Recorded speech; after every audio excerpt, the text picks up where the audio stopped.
Ok, muy bien. ¿Ustedes están viendo el PowerPoint? ¿Sí? ¿Todos? Perfecto. Si alguien no lo ve, recuerde que tiene que pasar el dedito por arriba del celular, si está con el celular, y se va a correr la pantalla y va a aparecer el PowerPoint. Bien. El título, como dijimos, es Judas, el mejor amigo de Jesús. Cómo el discípulo más íntimo de Jesús termina endemoniado, traicionándolo y perdiendo su salvación. Como pregunta, como interrogante, ¿perdiendo su salvación? ¿Acaso Judas fue salvo alguna vez? ¿Tuvo salvación? Y si la tuvo, ¿se perdió o no se perdió? O sea, es todo un tema, un dilema, ¿sí? Yo les voy a pedir a los hermanos que no tienen la presencia de sus pastores aquí esta noche, que se tomen el trabajito de mostrarles este video, que luego se les va a entregar a todos ustedes, entregarle este video a sus pastores, se sienten con ellos en algún momento a ver el video para que no les produzca confusión el tema que vamos a tratar, ni a ustedes, ¿sí?, ni a los pastores, que de pronto ustedes, seguramente alguno va a querer ir, se va a ver tentado a ir a compartir con ellos el tema, y lo más probable es que lo digan de una manera equivocada, es decir, que por ahí pueden expresarlo de manera equivocada y les va a producir una situación ahí de malentendido. Entonces, por favor les pido que lo compartan con sus pastores para que se entienda esto. ¿Por qué les estoy haciendo énfasis en este punto?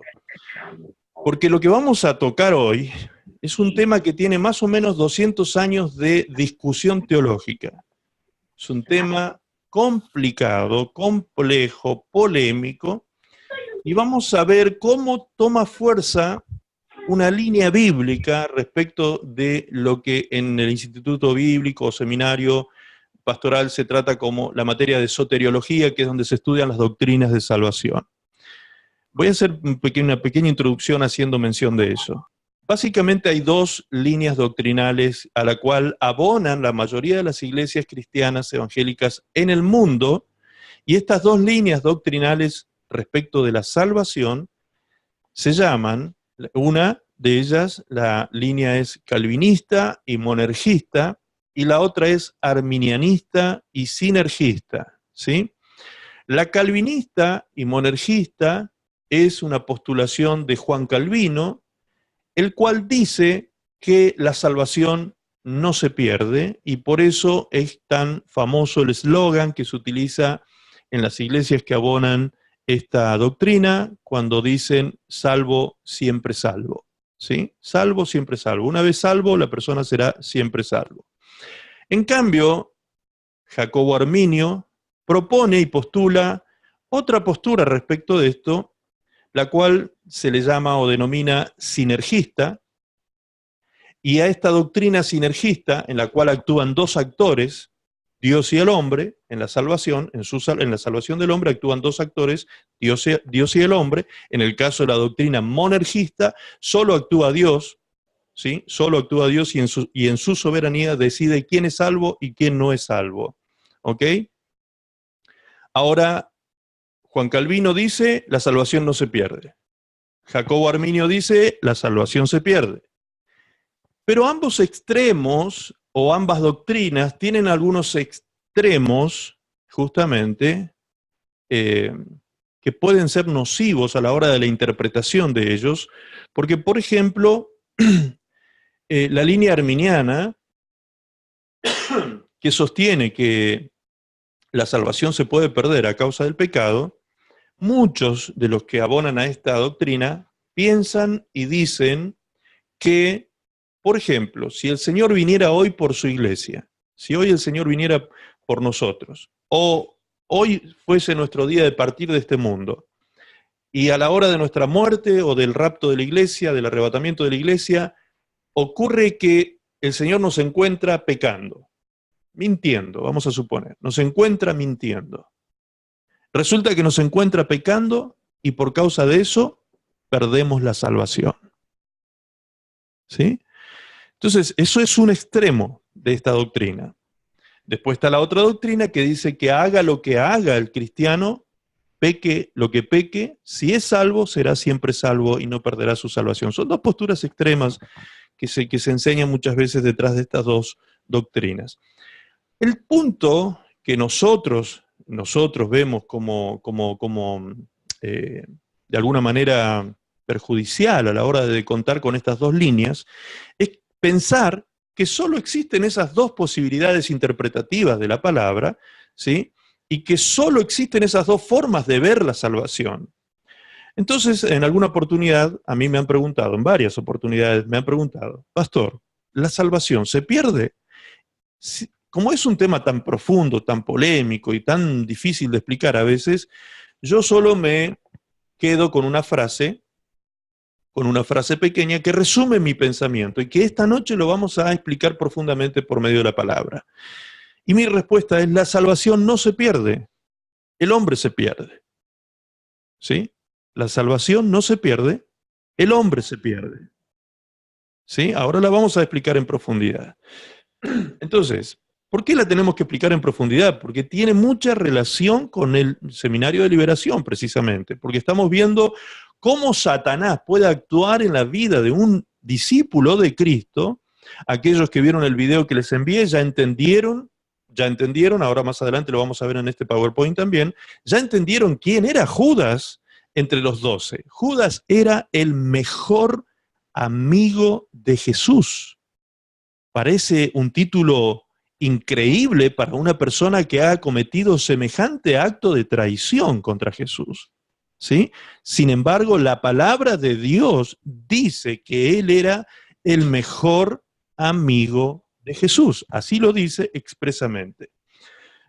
Entonces, es interesante ver cómo una persona con semejante título, con esa tremenda relación con el Señor, con ese vínculo tan profundo y apegado con Jesús, llegó a traicionar a Jesús de la manera que lo hizo, y llegó a abrir su corazón a tal punto que no solamente Satanás pudo fijar en él una idea y obsesionarlo con la idea de entregar a Jesús, sino que además la palabra de Dios, como vimos el miércoles pasado, en la palabra de Dios dice que Satanás entró en él, ¿sí? Entró en él, no solo lo obsesionó con una idea, sino que entró en Judas y lo llevó, lo impulsó a llevar a cabo el acto de traición tan tremendo que llevó a cabo. Muy bien, comencemos por favor entonces tratando este tema. Vamos a ver si corre, ahí está. Bien. Primero, ¿por qué decimos que Judas vio vivo a Jesús? Ahí fue donde quedamos como medio patinando el miércoles pasado, ¿sí? Judas vio vivo a Jesús. Judas vio vivo a Jesús. Judas vio vivo a Jesús. Eso lo podemos ver en 1 Corintios capítulo 15, versículo 3. ¿Sí? Vaya tomando nota, por favor, y vaya prestando mucha atención a estos conceptos. Allí el apóstol Pablo escribe, en 1 Corintios 15, versículo 3, dice así, porque primeramente os he enseñado lo que asimismo recibí, que Cristo murió por nuestros pecados, conforme a las Escrituras, y que fue sepultado y que resucitó al tercer día, conforme a las Escrituras, y que apareció a Cefas y después a los 12. ¿Sí? Les aviso por las dudas que si alguien en este momento me levanta la mano o algo así, yo no los veo a todos. En este momento solo tengo cinco pantallitas abiertas nada más aquí frente a mí. Así que después, cuando terminemos de disertar, ahí abriremos el tiempo de preguntas. Por lo tanto, usted vaya anotando, por favor, todo lo que surja como duda, como interrogantes, anótelo y al finalizar vamos a tener un tiempo para compartir estos interrogantes y las respuestas de ellos. Muy bien, el texto aquí dice entonces que Judas estaba presente cuando Jesús resucitó. Eso es lo que Pablo el apóstol está diciendo, que a él le fue revelado esta situación, ¿no? De que Cristo murió por nuestros pecados. Él está contando la secuencia de situaciones que fueron ocurriendo una tras otras, cronológicamente. Cristo murió por nuestros pecados, dice el verso 3, conforme a las Escrituras, fue sepultado, al tercer día resucitó, conforme a las Escrituras, ahí ya lo da por resucitado, y luego resucitado se aparece Jesús resucitado ¿a cuántos de los apóstoles? ¿Qué dice el texto? A 12. ¿Sí? Dice, y después a los 12. Allí es cuando a algunos se les presenta una duda y dicen, ¿pero cómo? Porque algunos recuerdan que en alguna parte de los evangelios leyeron de que Jesús se le había aparecido a 11. ¿Sí? Entonces por ahí les viene esto a memoria. Entonces algunos queriendo sacar una conclusión rápida sin hacer un estudio profundo del tema, muchas veces, al no hacer un estudio profundo del tema, queriendo sacar conclusiones rápidas, llegan algunos a la conclusión de que fue Matías el que estaba presente en ese momento. De que fue Matías. Pero Matías, el que había sido elegido para suplantar a Judas, fue elegido después de que el Señor Jesucristo había ascendido a los cielos. ¿Sí? ¿Recuerdan ustedes capítulo 1 de los Hechos de los Apóstoles, del libro de los Hechos? Allí dice precisamente que Jesús, después de haberles dado mandamiento a sus discípulos y haberles dicho que esperaran en Jerusalén para ser revestidos del poder de Dios, para que sean testigos de Él en Jerusalén, en Judea, en Samaria y hasta lo último de la tierra, después de eso dice, fue recibido en el cielo, una nube se interpuso entre ellos y Jesús y fue llevado a la presencia de Dios. Y en ese momento, días después, o sea, después de este acto, de este hecho, es que es elegido Matías. Entonces Matías no pudo haber sido que está mencionando aquí el apóstol Pablo. El apóstol Pablo está mencionando a los 12 apóstoles. Bien, entonces ahora vamos a ver con claridad dónde lo explica esto. Procediendo a buscar en la palabra con respecto a todas las apariciones de Cristo, consideremos las historias relatadas en los evangelios de Lucas y de Juan. Necesitamos establecer, en primer lugar, que los relatos en estos dos evangelios son idénticos. Es en esta ocasión que fue la primera aparición de Jesús a los apóstoles cuando Jesús mostró a sus apóstoles sus llagas. Es inconcebible o sería incoherente que Jesús, después de haberles mostrado una vez sus manos, su costado y sus pies, considerara necesario que en otra ocasión volviera a mostrárselos o volviera a mostrarles lo mismo. El día y el momento cuando este singular acontecimiento tuvo lugar está claramente expuesto, ¿sí? El momento de esta aparición es el primer día de la semana después de la resurrección de Jesús. Jesús se aparece resucitado el primer día de la semana al atardecer o al anochecer, ¿sí? Veamos esto comparativamente en los evangelios de Juan y de Lucas. En Juan 20:19 dice, cuando llegó la noche de aquel mismo día, el primero de la semana, ¿sí? Recuerden, después ustedes pueden leer todos los pasajes completos y se van a dar cuenta que está hablando del mismo suceso, del mismo suceso. Lo que estamos estableciendo ahora es simplemente qué día ocurrió y a qué hora del día ocurrió este acontecimiento. Este texto nos dice que ocurrió en la noche del primer día de la semana, ¿sí? Juan 20:19. Lucas 24:1 y 29 dicen exactamente lo mismo, porque están hablando del mismo día, de la misma hora y del mismo acontecimiento, ¿ok? En Lucas 24:1 dice, el primer día de la semana, como decía Juan, el primer día de la semana, y en el versículo 29 dice, porque se hace tarde y el día ya ha declinado, es decir, ya era de noche. Al atardecer, entrando a la noche, es decir, a la misma hora.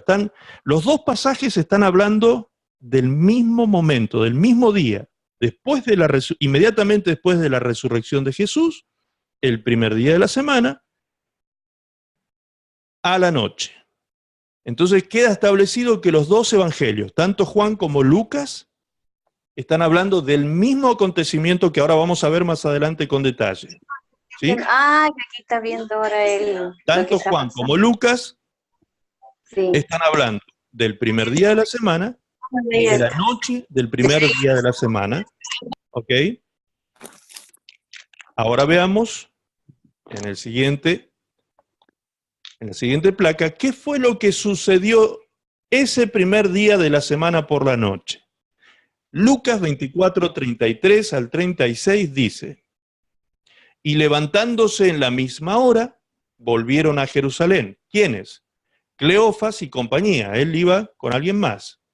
Y hallaron, cuando fueron a Jerusalén, después de haber visto a Jesús resucitado, Cleofas fue uno de los que lo vio resucitado, dice que cuando fueron a Jerusalén, hallaron ¿a quiénes? ¿O a cuántos? A los 11 reunidos y a los que estaban con ellos. ¿Sí? A los 11 reunidos y a los que estaban con ellos. Es decir, no solamente estaban 11 apóstoles, sino que habían otros hermanos más que no eran apóstoles, estaban allí también reunidos con ellos. Pero hace mención de los apóstoles de forma específica, porque este era el primer colegio apostólico, podríamos decir, de los discípulos de Cristo. Muy bien. En el versículo 36 leemos, mientras ellos aún hablaban de estas cosas, ¿de qué cosas?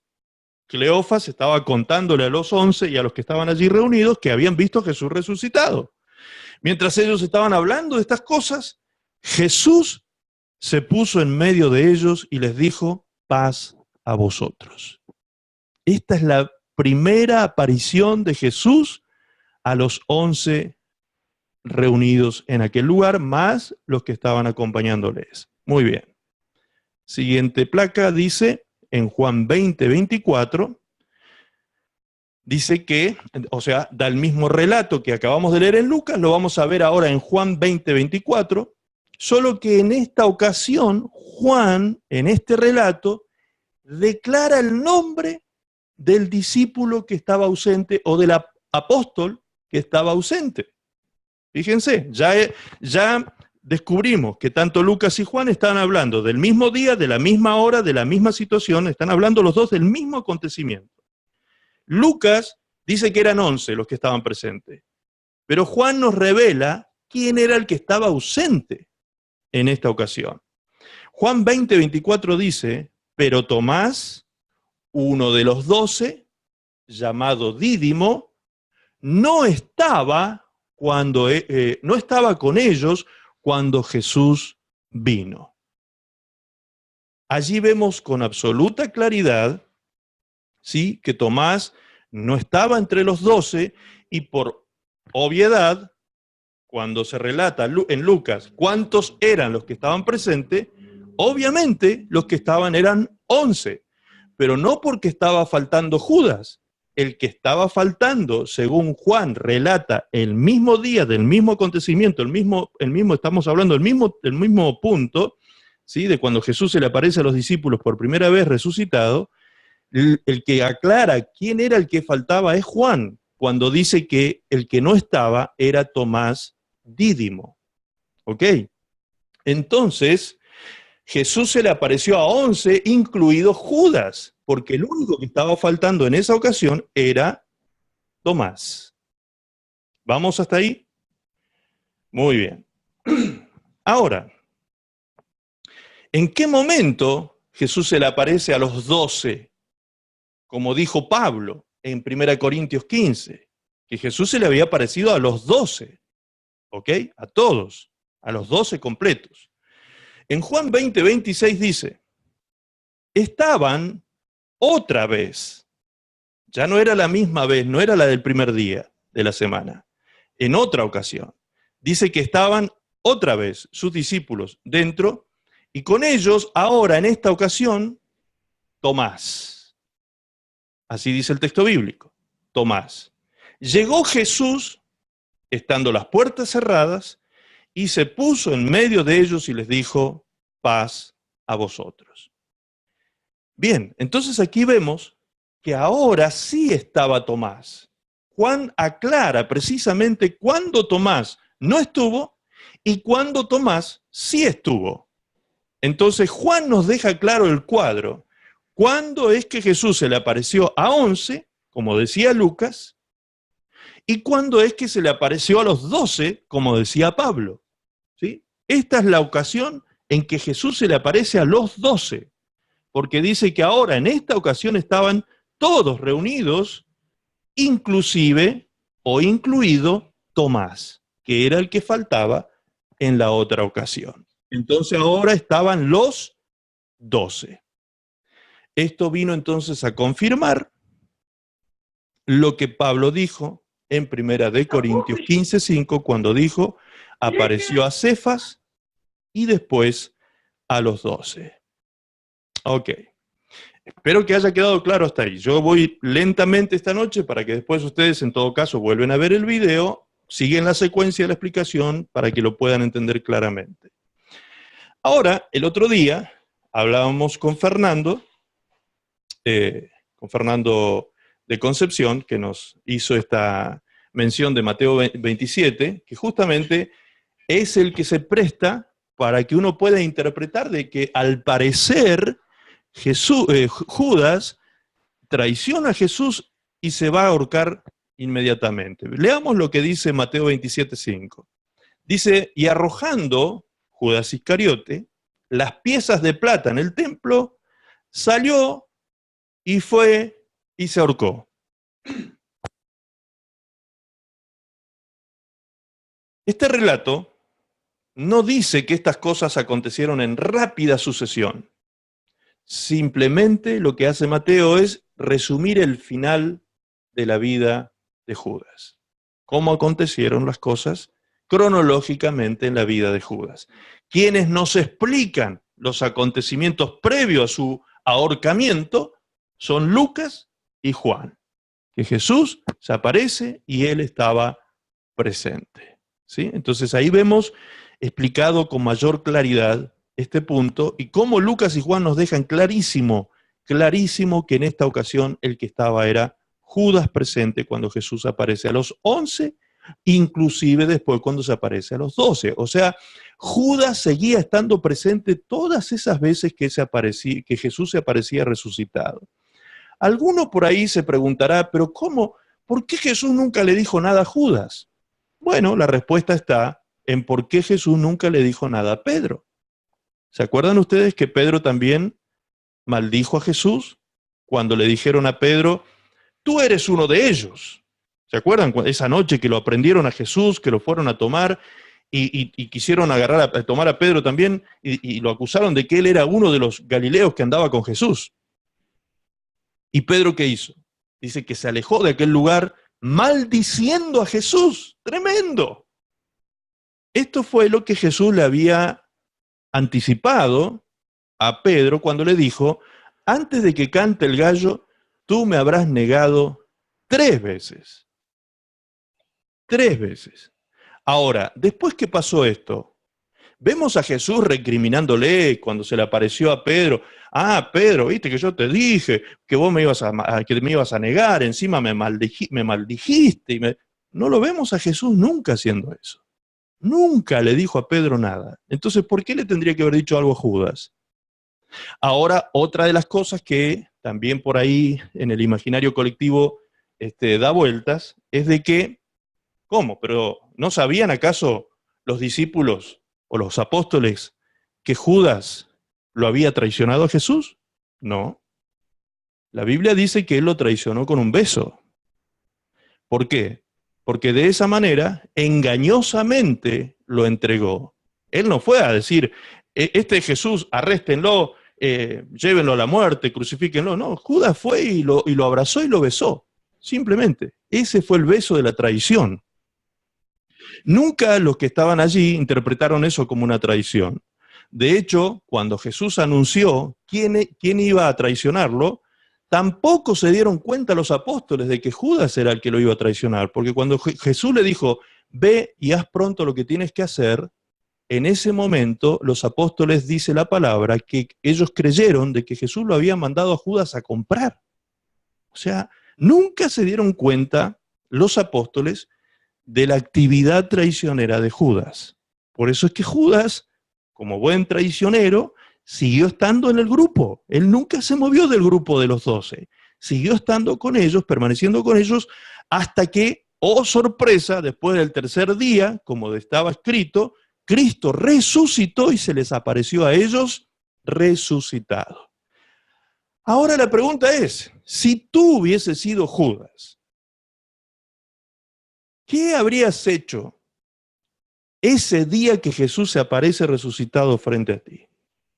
¿Te habrías arrepentido o no de lo que hiciste? Yo no sé, yo creo que me caigo de un desmayado. Si lo veo a Jesús resucitado, creo que me caigo desmayado en ese momento porque me doy cuenta del terrible error que acabo de cometer, evidentemente. Entonces, la palabra no registra nada respecto a eso, como así tampoco registra que él se haya arrepentido de lo que hizo, sino que antes de arrepentirse fue y se ahorcó. Es decir, él se autocondenó. Él mismo se hizo un juicio a sí mismo y él mismo se condenó y por eso se castigó de esa manera, matándose y quitándose la vida de esa manera. Muy bien, todavía no hemos entrado a la profundidad. Ahora sí vamos a entrar a la parte más, por favor les voy a pedir que presten mucha atención porque esta es la parte más compleja. ¿Por qué era necesario? Fíjense la palabra que yo estoy utilizando. Necesario que Judas viera vivo a Jesús. Era necesario que Judas viera vivo a Jesús. Porque de lo contrario, como dice la placa, no podría haberse perdido con justicia. ¿Por qué no? El mismo apóstol Pablo, en el mismo capítulo donde dice que Jesús se le apareció resucitado a los 12, en el capítulo 15, 1 Corintios 15, en el verso 14 dice así, en la Reina Valera 1960, dice, y si Cristo no resucitó, vana es entonces nuestra predicación, vana es también vuestra fe. Si Cristo no resucitó, esto que nosotros predicamos no tiene sentido. Esto es vano. Y la fe de ustedes no sirve para nada. Si realmente Cristo no resucitó, nada de lo que decimos tiene sentido, no tiene sustento. ¿Sí? En la versión del lenguaje sencillo, Pablo lo dice de esta manera. Dice, y si Cristo no resucitó, esta buena noticia que anunciamos no sirve para nada. Y de nada sirve tampoco que ustedes crean en Cristo. ¡Wow! Esto es tremendo. Es decir, que no alcanza solo con saber del Jesús histórico. No alcanza solo con creer que Jesús existió, que hubo un hombre allí en Galilea que anduvo haciendo algunas cosas extraordinarias hace 2000 años atrás. No alcanza con la información intelectual que recibimos hoy en día desde aquellos conocimientos como la historia, por ejemplo, que se divide en el antes y el después, ACDC. ¿Por qué? Porque se lo considera a Jesús el protagonista de la historia que partió en dos. La historia, precisamente, en un antes y un después. Pero ese es el Jesús histórico, el Jesús hombre, ¿sí? No alcanza solo con conocer a Jesús hombre. Tampoco alcanza con entender que Jesús era el Mesías, el ungido, el Mesías esperado por Israel, ¿sí? No alcanza con entender que él era el Cristo, el ungido de Dios, el Rey de salvación que venía a traer salvación a Israel. No alcanza tampoco con eso para ser salvo. No alcanza tampoco con reconocer que Jesús es el Señor que fue a la cruz y que murió por mí para ser salvo. Ahora les voy a mostrar dónde dice esto en la palabra. Es decir, no alcanza con conocer a Jesús hombre, no alcanza con conocer a Jesús Cristo, no alcanza con haber conocido al Jesús crucificado, no alcanza inclusive con haber reconocido que Jesús, el Cristo, el hombre, el que anduvo haciendo milagros, el que hizo cosas extraordinarias, murió por mí y fue sepultado. No alcanza. Si todo hubiese terminado en la tumba, habría sido uno más de tantos profetas o tantos hombres a lo largo de la historia de la humanidad que se arrogaron tener un mensaje mesiánico para la humanidad. No alcanza con eso. La diferencia radica en que hoy muchas tumbas de esos profetas que un día se levantaron con un mensaje de salvación para la humanidad, esas tumbas todavía tienen los restos mortales de esas personas dentro de ellas, ¿sí? La tumba de Mahoma tiene Mahoma, la tumba de Buda tiene a Buda, o sea, ¿qué? Las tumbas de los falsos profetas todavía guardan los restos de esos falsos profetas que existieron a lo largo de la historia, ¿sí? En cambio, la tumba de Jesús está vacía. Y allí radica la diferencia del mensaje. Por eso Pablo en este mismo pasaje dice, si no fuese por la resurrección de Cristo, nosotros seríamos dignos de conmiseración. Seríamos unos pobres seres que hemos creído una tontería de mensaje. Sin embargo, lo que hace la diferencia es la resurrección de Jesús. Y si yo quiero ser salvo, la palabra de Dios dice en Romanos 10, 8 y 9, que esta es la palabra de fe que nosotros predicamos para que el mundo sea salvo. Dice en Romanos 10:8, más, ¿qué dice? Cerca de ti está la palabra, en tu boca y en tu corazón. Esta es la palabra de fe que predicamos, que si confesares con tu boca que Jesús es el Señor y creyeres en tu corazón que Dios le levantó de los muertos, serás salvo. Serás salvo. ¿Cuándo? Cuando yo confiese que Jesús es el Señor y crea que Dios lo resucitó. Entonces recién allí yo soy salvo. ¿Sí? Por eso dije, y vengo diciendo lentamente esto, no alcanza con tener la información histórica del Jesús personaje histórico, no alcanza con saber del Jesús Cristo, el hombre ungido como Mesías de Israel, no alcanza con entender que el Jesús Cristo murió en la cruz del Calvario, no alcanza siquiera que a ese Jesús Cristo muerto y sepultado yo lo confiese como Señor de mi vida, sino que además para ser salvo yo tengo que cerrar el ciclo de mi fe creyendo que Dios lo levantó de entre los muertos, de que Jesús resucitó. Entonces, entendiendo que el ciclo de la fe de salvación se cierra con la resurrección de Cristo, habría sido injusto que Judas se hubiese matado antes de ver a Jesús resucitado. O que Judas hubiese sido condenado, mejor dicho, condenado antes de ver a Jesús resucitado. ¿Me está entendiendo? Porque hasta ese momento, hasta el momento en que Jesús resucita, Judas pudo haber visto a uno más del montón de profetas que se levantaron con mensajes mesiánicos, pero que sus tumbas todavía guardan sus restos. En cambio, aquí vemos a un Judas que vio al Jesús que pasó por todos esos estadios que les mencioné, incluido el estadio de resucitado. Jesús ve a Jesús resucitado y entonces, después de verlo resucitado, él se autocondena y se autocastiga suicidándose. Ahora vamos a ver más en profundidad de esto. Vamos lento, anote por favor si van surgiendo preguntas, vaya tomando nota porque luego vamos a tomarnos un tiempo para eso.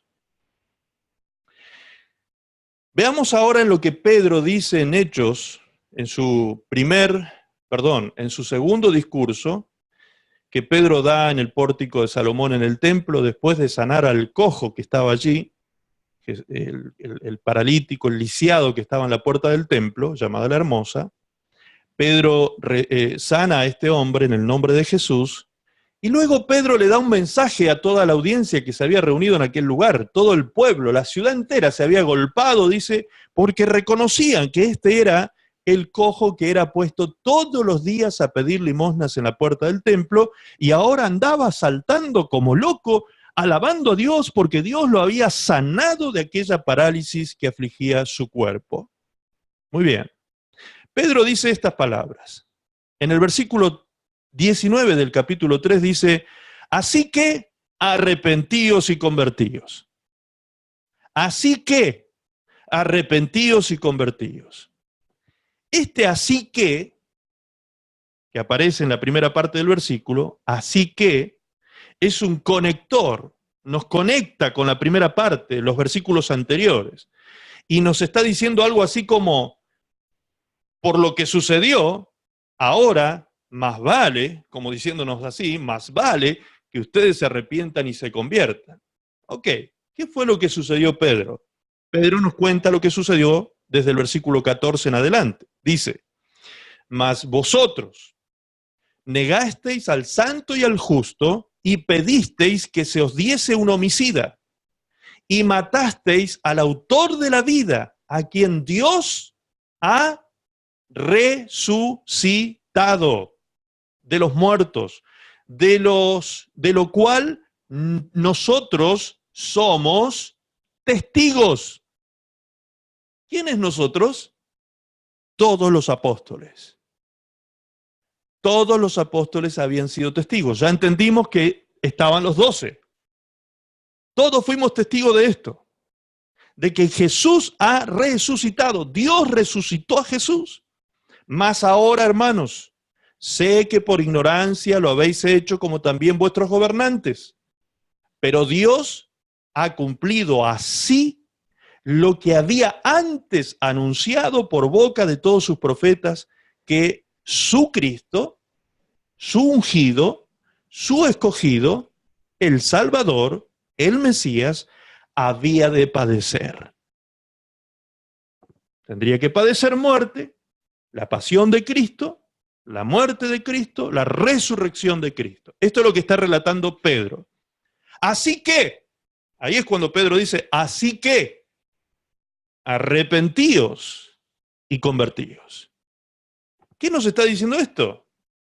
Que la razón del arrepentimiento de pecado que tenemos que tener los seres humanos es la resurrección precisamente.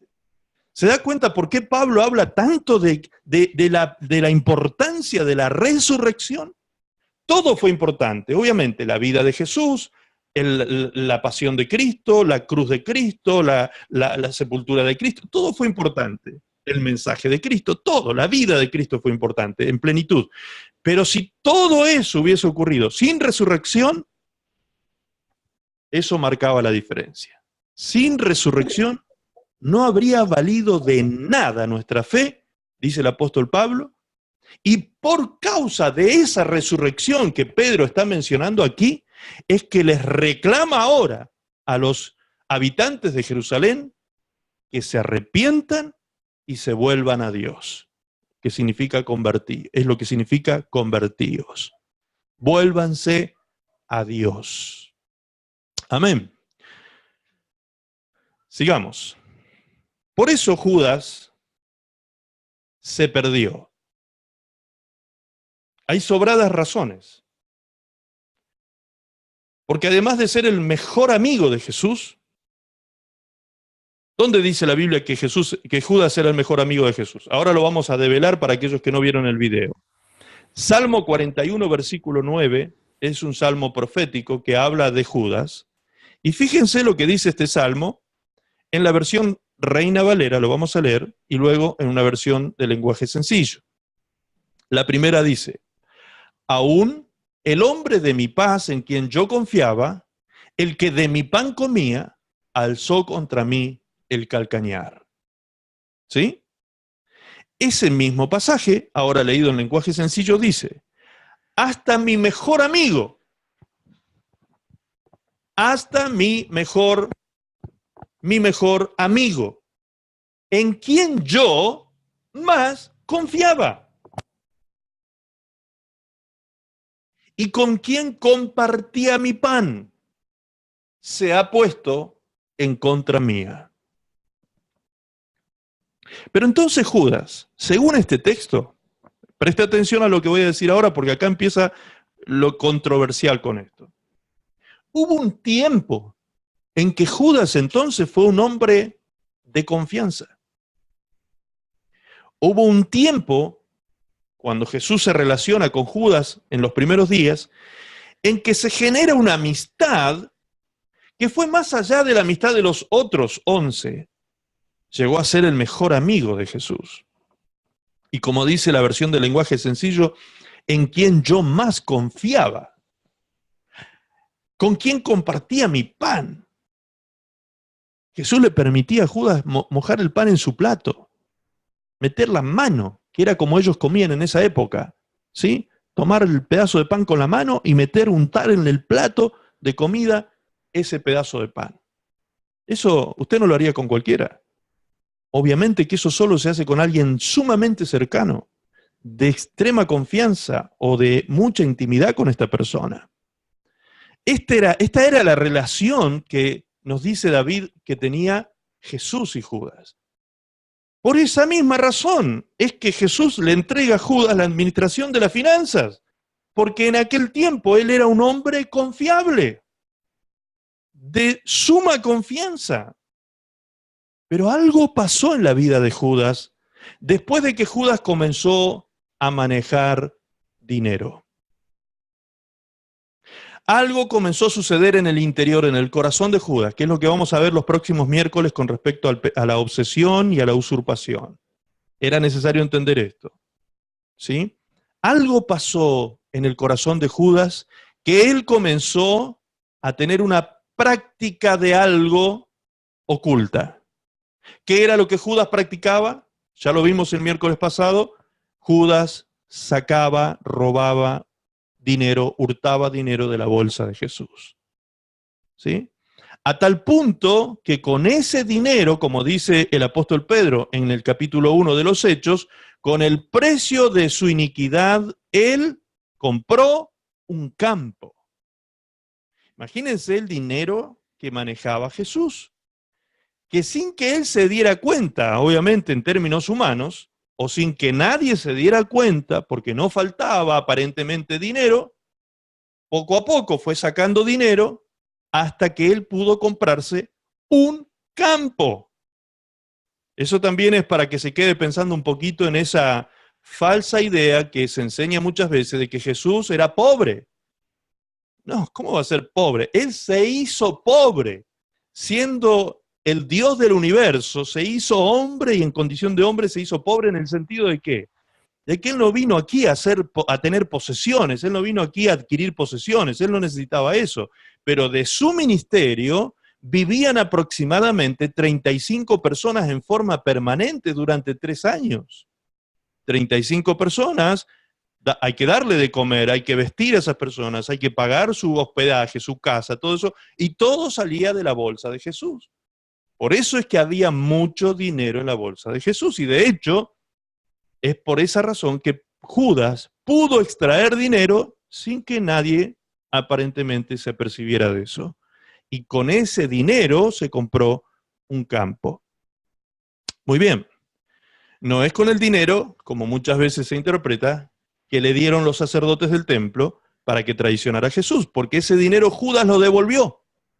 Esas piezas de dinero la devolvió. Él tiró esas piezas de plata en el piso del templo, allí lo dejó todo tirado, allí lo devolvió porque dice que sintió remordimiento en ese momento por lo que había hecho y fue y devolvió ese dinero. Y los sacerdotes tomaron ese dinero y compraron un campo.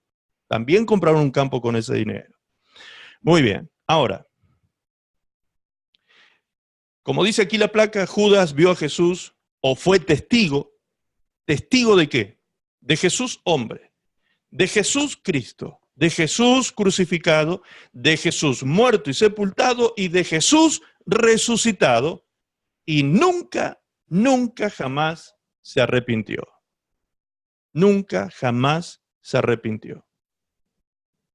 Y acá empieza el dilema más profundo. Hay quienes dicen, bueno, pero pastor, esto estaba establecido por Dios. Esto estaba establecido por Dios. ¿Sí? Que Judas se perdiera. Estaba escrito que él se tenía que perder. ¿Dónde dice eso la Biblia? Cíteme, por favor, ¿dónde dice eso la Biblia? La Biblia, si alguno recuerda el texto, escríbalo y me lo cita después cuando hagamos preguntas y respuestas. Lo que la Biblia dice proféticamente de Judas es que él traicionaría a Jesús, pero no que debía perderse. Es más, ni Jesús lo pierde, ni Dios lo pierde, él se pierde. Él solito se pierde. ¿Por qué? Porque no se arrepintió jamás, aunque Dios ya lo sabía. Por eso es que estaba profetizado y por eso es que la palabra dice muchas veces, como estaba escrito, como dijeron los profetas. ¿Por qué? Porque Dios, por medio de ese atributo divino, intransferible, llamado presciencia, Dios ya sabía que eso iba a acontecer de esa manera. Ese atributo divino llamado presciencia, no dije presencia, dije presciencia, es decir, P-R-E-S, ciencia, presciencia, que usted lo va a encontrar en su Biblia Reina Valera, escrito una sola vez, en el capítulo 1 de Pedro, primera de Pedro, capítulo 1, versículo 2, cuando dice que nosotros somos elegidos según la presciencia de Dios. ¿Qué significa este término? Presciencia. Significa que Dios tiene el conocimiento previo de los acontecimientos futuros. Por eso es que Dios, por medio de los profetas, pudo anticipar muchas veces los acontecimientos que iban a suceder en el futuro. ¿Me entiende hasta ahí? Bien. La pregunta ahora es, lo único que era interesante que ocurriera era que Jesús fuera entregado para ser crucificado, ¿sí? ¿Qué habría sucedido si Judas se arrepiente al ver a Jesús resucitado? Y le pide perdón a Jesús. Lo profetizado se habría cumplido igual. Judas lo traiciona, Judas lo entrega, Judas lo marca con un beso, lo entrega a los soldados romanos, pero después se arrepiente de corazón, vamos a suponer esto, se arrepiente de corazón cuando lo ve a Jesús resucitado y le pide perdón. ¿Qué habría sucedido? Es decir, Judas, una vez traicionado a Jesús, ¿qué habría sucedido con él? Jesús lo habría perdonado. ¿Pero por qué, pastor, lo habría perdonado? Pues porque tenemos un caso análogo, un caso paralelo, que es el de Pedro. Algo parecido sucedió con Pedro, que lo negó y lo maldijo a Jesús en esos días en que él fue crucificado. Sin embargo, Pedro se arrepintió y fue perdonado. Entonces, si Judas se hubiese arrepentido y hubiese pedido perdón, él habría sido perdonado. Y de todas maneras se habría cumplido lo profetizado, de que Jesús iba a ser entregado, traicionado y entregado a los soldados romanos de esta manera. O sea, el plan se habría llevado a cabo de todas maneras sin perder a nadie. ¿Sí? Sin perder a nadie. Entonces, ¿quién lo perdió a Judas? ¿Jesús o él se perdió? Vamos más allá ahora, más profundo en esto. Reina Valera nos dice en Juan 17:12, cuando estaba con ellos, dijo Jesús, esto es la oración sacerdotal de Jesús, y en esta oración, hablando con el Padre, Jesús le dice al Padre esto: cuando estaba con ellos en el mundo, yo los guardaba en tu nombre, a los que me diste, yo los guardé, y ninguno de ellos se perdió, sino el hijo de perdición, para que la escritura se cumpliese. ¿Otra vez? Entonces, Jesús dice, no se perdió ninguno de los que tú me diste, excepto este, que se perdió. Se perdió, no se olvide de esta frase. Se perdió.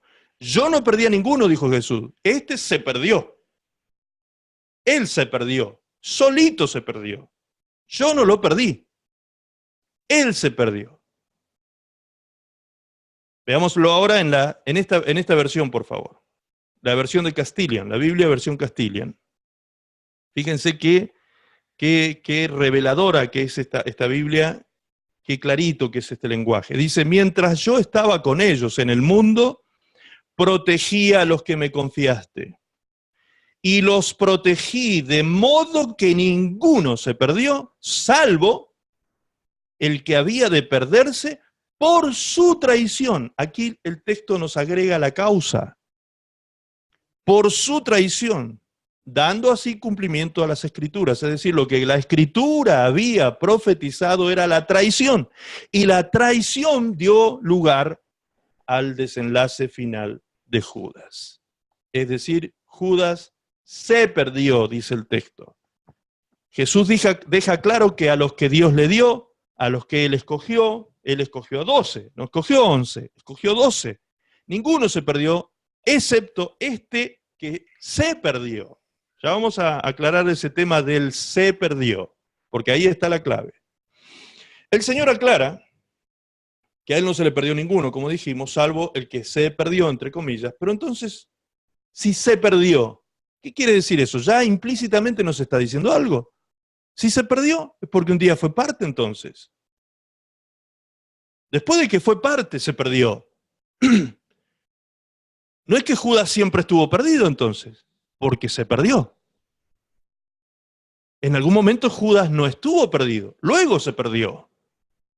¿Me está entendiendo hasta ahí? En algún momento Judas estaba en condiciones, aparentemente, hasta aquí por lo que vamos viendo.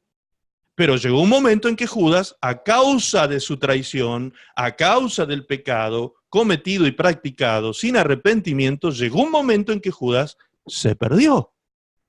¿Ok? Puede ser entonces que él haya sido parte de este movimiento de Jesús. Veámoslo en la palabra.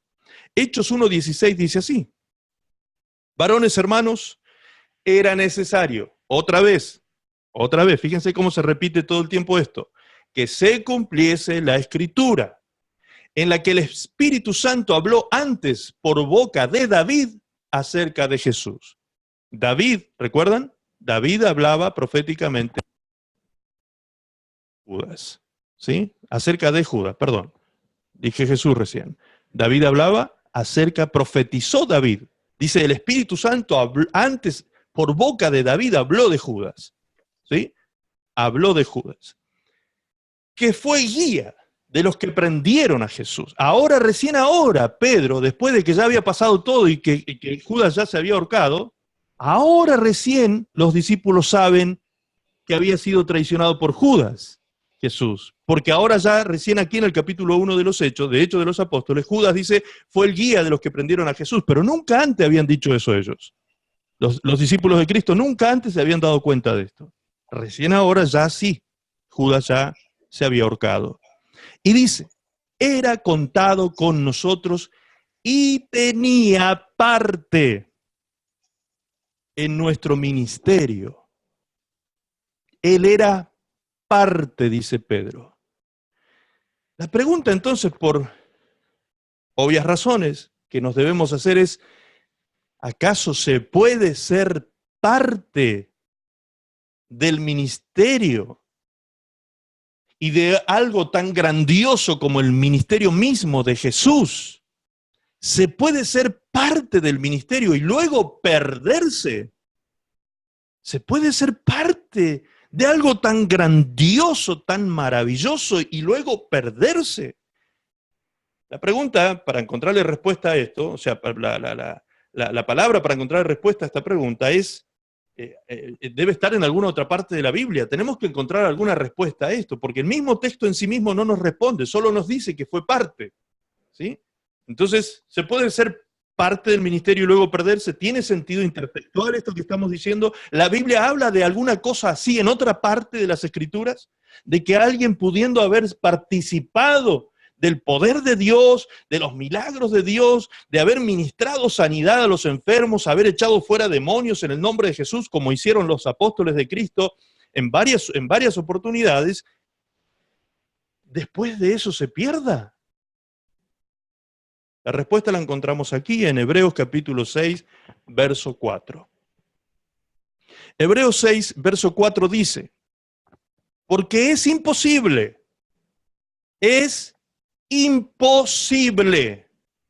que los que una vez fueron iluminados y gustaron del don celestial y fueron hechos partícipes del Espíritu Santo y asimismo gustaron de la buena palabra de Dios y los poderes del siglo venidero y recayeron, sean otra vez renovados para arrepentimiento, crucificando de nuevo para sí mismo al Hijo de Dios y exponiéndole a vituperio.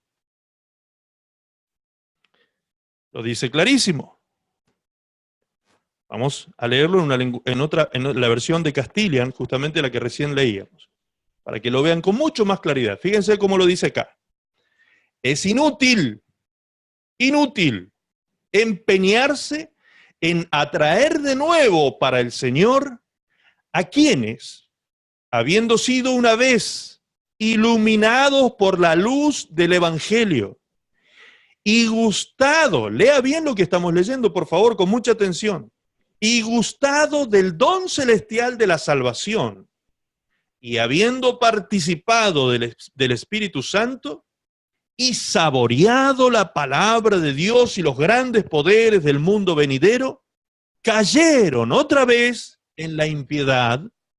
Es imposible llevar de nuevo al arrepentimiento a esos que han vuelto a crucificar para sí mismos al Hijo de Dios, rechazándolo y exponiéndolo a burla y a la afrenta pública. Tremendo.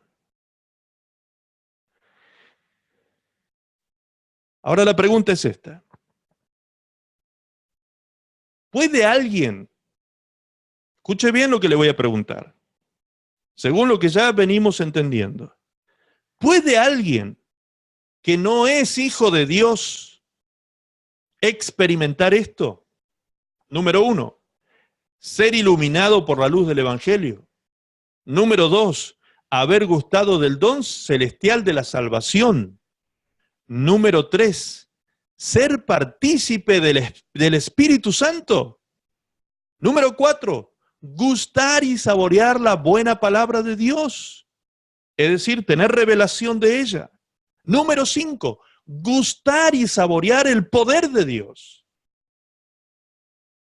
¿Puede una persona que no es hijo de Dios haber experimentado todo esto? Claro que no. Claro que no. Imposible.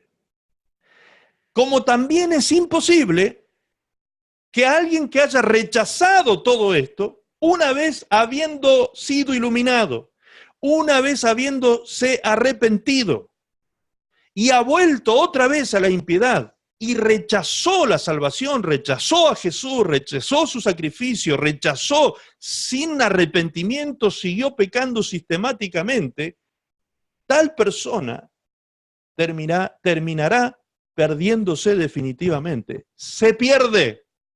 No es que Dios le negó la salvación. La salvación no se pierde de parte de Dios hacia nosotros. Lo que Dios nos da, no nos quita. La palabra de Dios dice en Romanos 11:29 que el llamamiento de Dios, hablando acerca de la salvación, el llamamiento de Dios y los dones son irrevocables. Entonces, algo que Dios te lo regaló para siempre. Pero tú puedes rechazar el regalo de esta manera. Pecando sistemáticamente, sin arrepentirte, rechazando lo que Cristo hizo por ti y públicamente vituperando su nombre, públicamente avergonzando a Cristo por causa de tu testimonio pecaminoso. Si caes en semejante nivel de práctica de pecado, un día tu conciencia, dice la Biblia, será cauterizada. Será cauterizada. Y ya tu conciencia no será el instrumento de Dios para hablarte todos los días, indicándote el camino de la santidad. ¿Te das cuenta? ¿En quién está demostrado bíblicamente y claramente esto? En Judas. Judas fue el que rechazó, por eso se perdió. Por eso Judas se perdió. Judas, de mejor amigo de Jesús, a un traidor endemoniado.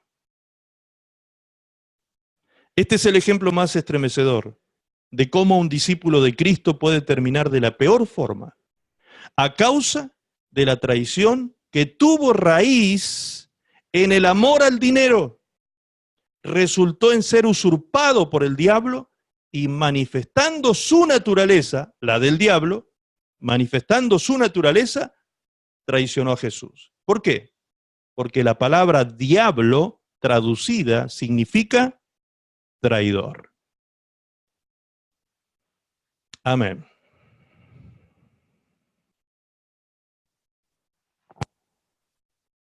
Muy bien, amados.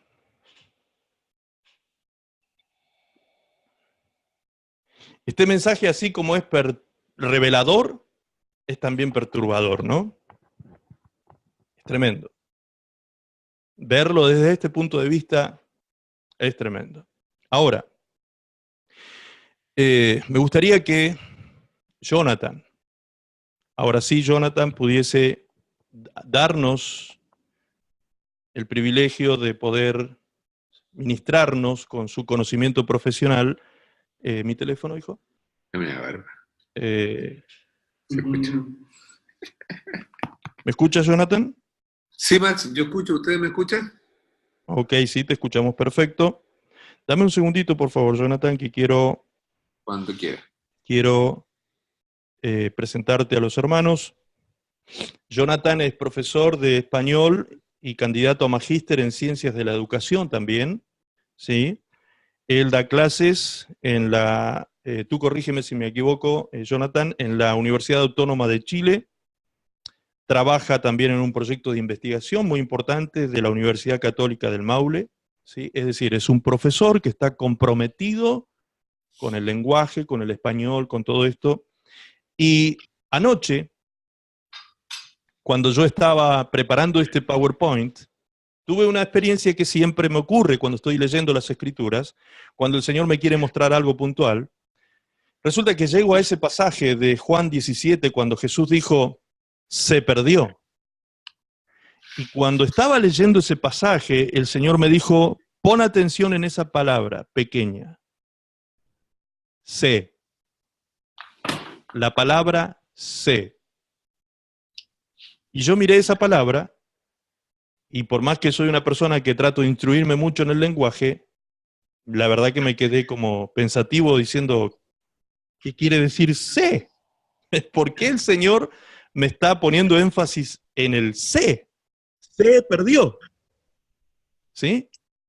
Entonces, en ese momento, otra vez el Señor, el Espíritu Santo, que nos guía a toda verdad y justicia, nuestro Maestro y todo, Él es el que nos guía, Él es el que nos habla cuando nos está revelando la palabra, Él utiliza sus instrumentos, entonces Él me dijo primero, pon atención en eso. Ok, puse atención.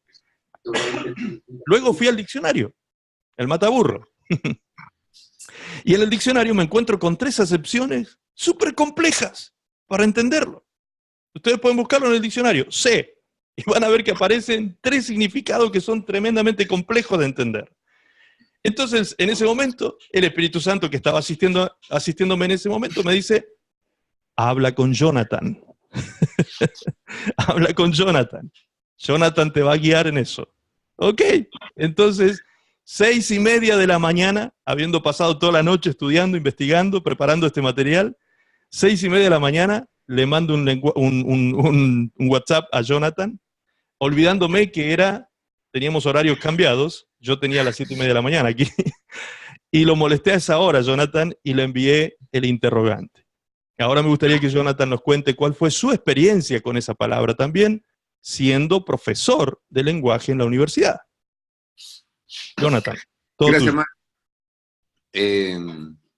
Sí, para mí fue una bendición la pregunta de Max en realidad, aunque estaba medio dormido en la mañana, pero me comprometí a responder antes de las 3 de la tarde. Entonces me llevó a estudiar y a orar también, por supuesto.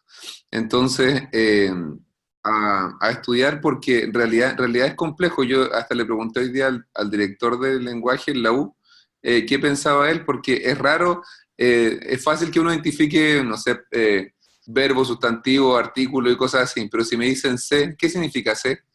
Es como raro. Y la verdad es que yo no supe al tiro, entonces estudié y pregunté. Y de las 3 acepciones, bueno, finalmente sé, para empezar, estamos hablando del versículo de Juan 17:12, donde Jesús dice, cuando yo estaba con ellos en el mundo, yo los guardaba en tu nombre, y a los que me diste yo los guardé, y ninguno de ellos se perdió, sino el hijo de perdición para que la escritura se cumpliese. Entonces, ese se perdió, al mismo tiempo de estar diciendo que ninguno de los que Jesús guardó, digamos, del resto de los apóstoles, se perdió, en cambio Judas sí se perdió para que la escritura se cumpliese. Analizando el se desde un punto de vista gramatical, definitivamente, para empezar, es un pronombre. Quizás suene básico, pero es súper importante saber que un pronombre es el reemplazo de un nombre. Todos los pronombres son los reemplazos de nombres. Es decir, que cuando yo utilizo un pronombre, implícitamente estoy dando un nombre. Es otra forma de mencionar a alguien. Entonces, para empezar, es un pronombre, y es complicado porque es un proverbio, es un pronombre que se usa en las oraciones reflexivas o recíprocas. Y por eso están enredados. ¿Qué significa una oración recíproca, claro, o reflexiva?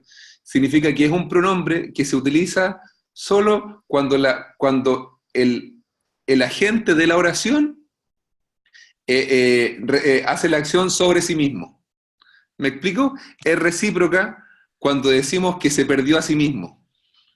Por lo tanto, cuando Jesús dice se perdió, entendiéndolo como que Judas fue el que se perdió, está diciendo él se volvió el agente de su oración.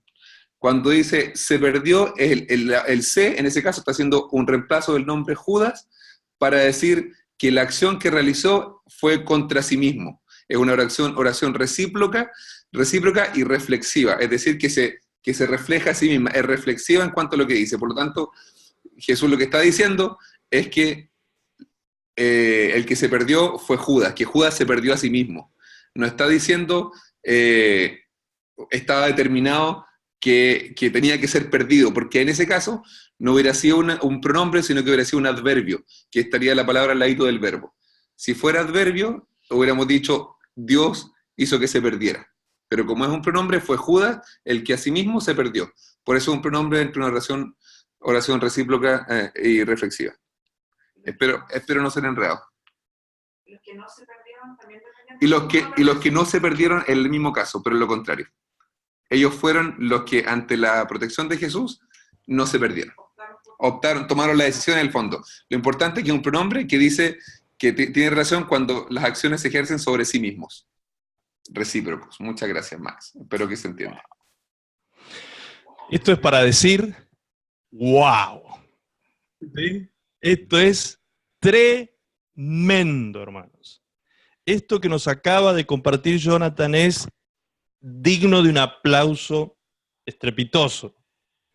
Es tremendo eso, hermanos. Entender, yo sé que algunos no entienden la dimensión de este tremendo que yo estoy diciendo, porque no entienden la discusión que ha habido durante más de 200 años prácticamente en términos soteriológicos de la salvación que se pierde, que no se pierde, porque unos están predestinados para salvación, otros para condenación. Esto viene a traer una solución teológica y gramatical al asunto, profundamente aclarado, clarísimamente, de una manera extraordinaria, ¿Por qué? Porque nos deja claro, es más, los dos versículos que leíamos, las dos versiones que leíamos, veíamos que también dice el por qué se perdió, ¿sí? No es que Dios lo perdió, ni que Jesús lo perdió, sino que Él se perdió. Hoy le preguntaba también a Jonathan si es lo mismo o un sinónimo el se que el artículo él, ¿sí? Y también me decía, es exactamente lo mismo, lo suplanta, digamos. Es un pronombre, el pronombre que está usando es de la tercera persona, por lo tanto pertenece al él. También podría ser en plural, sería como el ellos, el mismo nivel que decir ellos se perdieron. Sería un pronombre del mismo nivel. Me gustaría decir algo cortito, porque como me generó harta duda esta pregunta suya, pero me comprometí a responder a las tres.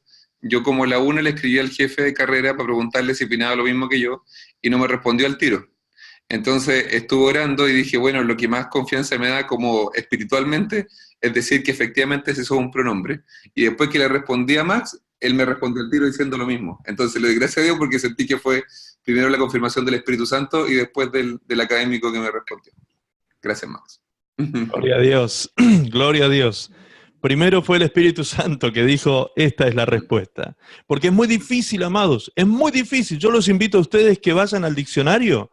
Estamos hablando de que un profesional de la lengua se le hizo complejo entenderlo. Así que yo los invito, vayan al diccionario, busquen la palabra sé y se van a encontrar con tres significados tremendamente complejos de entender, ¿sí? Y sin embargo, aquí vemos que dos hombres de esta ciencia de la lengua, del lenguaje, trabajaron sobre eso. ¿Por qué digo dos hombres? Porque él justamente buscó la asistencia. ¿De quién me dijiste, Jonathan? ¿Quién era al que le pediste asistencia? El director de la carrera, o sea, él manda más del lenguaje en la U. En la universidad. Sí. Ok. Y el director de la carrera también le dijo, esto es. Es decir, lo que el Espíritu Santo ya había confirmado en su conocimiento profesional, también el director vino a ponerle el sello diciendo, eso es. Así que es como decir en el pasaje, Señor, de todos los que tú me diste, yo los guardé, excepto él, Judas, porque es pronombre, él, Judas, que se perdió. ¿Se dan cuenta? Esto es tremendo, hermanos. Entender esto, yo sé que esta noche quizás no lo vamos a comprender en la dimensión que tiene, pero si ustedes se ponen a reflexionar sobre esto, empiezan a buscar información sobre las dos líneas doctrinales del calvinismo y el arminianismo, el monergismo y el sinergismo y todo esto, se van a dar cuenta que la gran brecha que ha habido en las dos líneas teológicas, que ha dividido inclusive históricamente, por ejemplo, bautistas y pentecostales. Antiguamente, hoy en día, gracias a Dios, ya no existe tal brecha o tan profunda la brecha, porque antiguamente, hermanos, cuando alguien sabía que un pentecostal venía caminando por una vereda, si el otro era bautista, se cruzaba de vereda. Ni se saludaban años atrás. Estoy hablando de hace 50 años, 60 años atrás.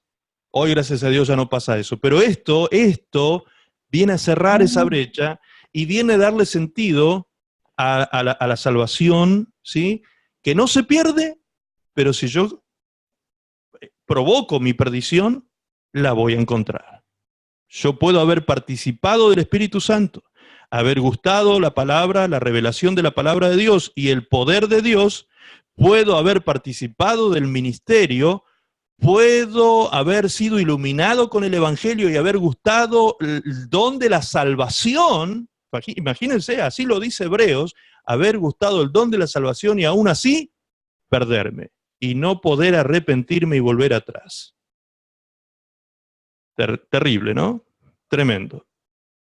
Entonces, por ese motivo, es que este hombre vino a ser hijo de perdición, porque él vio a Jesús en todos estos estadios que hemos explicado en esta noche y nunca se arrepintió. ¿Ok? Muy bien. Ahora sí vamos a abrir un tiempo de preguntas y respuestas para poder compartir este tiempo que es tan rico de poder conversar entre todos. ¿Sí? Así que si alguien tiene ya alguna pregunta, me levanta la manito y vamos abriendo micrófonos y compartiendo esta noche. Mano en alto. Vamos a ir, abran sus cámaras también para poder verlos. ¿Sí? A ver allí, Franquito, atención, si ves a alguien que levante la mano. Yo no los estoy viendo a todos ahora. ¿Qué pasó? ¿No se levanta ninguna mano hoy? Estamos como impresionados quizás, ¿no? Con todo esto. Sí, Jonathan. Jonathan, ¿tú levantaste la mano? No. Ah, ok. Tenías abierto el micrófono, por eso.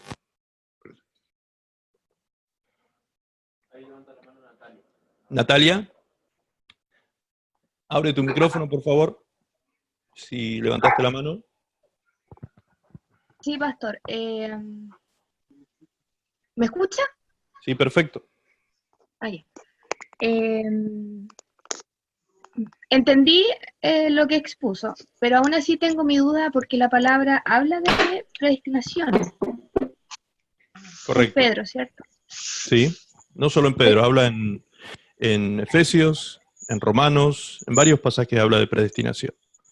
Claro. Entonces, ¿cómo se puede entender la predestinación si... porque la predestinación la da Dios, ¿cierto? Sí. O es uno el que se predestina. Ay, no sé cómo resolver mi duda. Pero Lindo rollo, ¿no? sí, porque si lo que acaba de exponer, ¿cierto? Habla de que uno tiene la decisión, el poder de decisión, ¿cierto? Frente a tener la oportunidad de arrepentirse y no lo hace. Entonces eso, ahí hay una discordia, digamos, de qué es lo que significa la predestinación. Una discordia, una aparente discordia. Si es que viene, claro, si la predestinación viene del Señor, o sea, ¿cómo entiendo esas dos? Perfecto. ¿Cómo unirlas? Creo que te interpreto. Sé que te cuesta explicar la pregunta, inclusive porque es todo un rollo entender este asunto. Entonces, por eso cuesta por ahí poner en palabras también la pregunta. Creo que por ahí viene la cosa. Porque precisamente tu problema no es hablar, Nati. Entonces, primero tenemos que definir qué es predestinación. ¿Sí? ¿Desde qué punto de vista nos estamos refiriendo a predestinación? Lo primero que hay que definir es eso. Entonces, es casi seguro que lo que tú habrás oído acerca de predestinación es lo que se llama también doctrina de elección. La doctrina de la elección sostiene, postula, de que Dios, por su soberanía, decidió antes de la fundación del mundo quién sería salvo y quién sería condenado. ¿Estamos de acuerdo? ¿Está ahí? A eso tú te refieres con predestinación, ¿no es cierto? Muy bien. Eso es mayormente lo que muchos hemos escuchado. Yo, hermanos, a ver, para que ustedes también entiendan desde qué punto de vista estoy hablando yo. Yo soy una persona que nací, conocí al Señor en una iglesia pentecostal, y mis primeros años teológicos de conocimiento bíblico fueron pentecostales, ¿sí? Pero luego fui formado teológicamente dentro del seminario bautista reformado, donde hice mi licenciatura en teología. Ahora, si hay alguno que sostenga poderosamente, con una convicción férrea, la doctrina de la elección, es precisamente el bautista reformado, la cual es mi formación teológica, ¿me entienden? Entonces yo conozco los paños casi entero, digamos, conozco el paño entero. ¿Por qué? Porque conozco los dos extremos, por eso es que le hablo de los dos extremos y de las dos doctrinas. Y entiendo perfectamente lo que Natalia nos está exponiendo. Y entendiendo desde esa concepción el tema de la predestinación, nos explica cómo es que alguien como Judas se pudo haber salvado, por ejemplo, si se arrepentía, porque él estaba en teoría predestinado para ser condenado. Bien, pero yo les dije cuando llegamos a ese punto que buscaran algún versículo donde dijera que Judas se tenía que perder y que Dios lo había destinado para que se pierda. No lo van a encontrar. No van a encontrar ningún versículo que diga semejante cosa. Sí profetiza la palabra de que él se iba a terminar perdiendo. ¿Por qué? Y se los dije cuando estaba exponiendo ese punto, justamente, por ese atributo divino intransferible que solo Dios tiene, llamado presciencia. La palabra presciencia significa conocimiento previo de los acontecimientos futuros. ¿Ok? Entonces, cuando estamos hablando de este punto de vista, las cosas cambian. ¿Por qué? Porque si yo digo que fui predestinado según la presciencia, ahí me está diciendo que fui predestinado o fui elegido, según la doctrina de la elección, fui elegido según un criterio, ¿sí? O según un atributo divino. ¿Cuál es ese criterio y cuál es ese atributo divino? Vamos a leerlo en Primera de Pedro. Lo estoy buscando en mi Biblia, puede buscarlo en la suya, en Primera de Pedro, capítulo 1, versículo 2. Primera de Pedro, capítulo 1, versículo 2. Y ahí Pedro nos dice con exactitud, nos revela cómo fui elegido para salvación, cómo fui predestinado para salvación. Pedro nos dice que somos elegidos según, ¿qué cosa? La presciencia de Dios.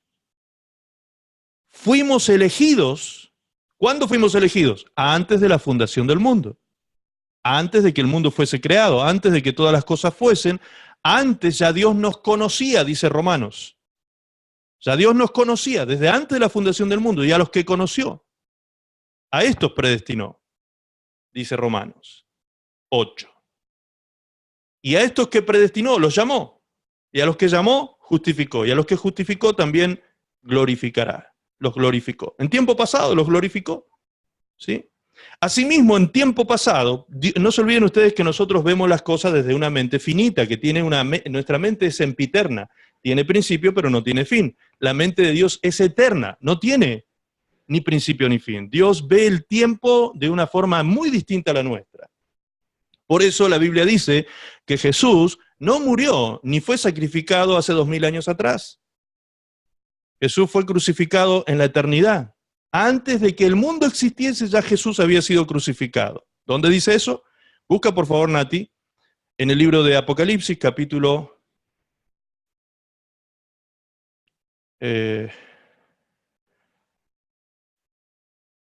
Apocalipsis, déjame recordar, 13:8. Apocalipsis 13:8.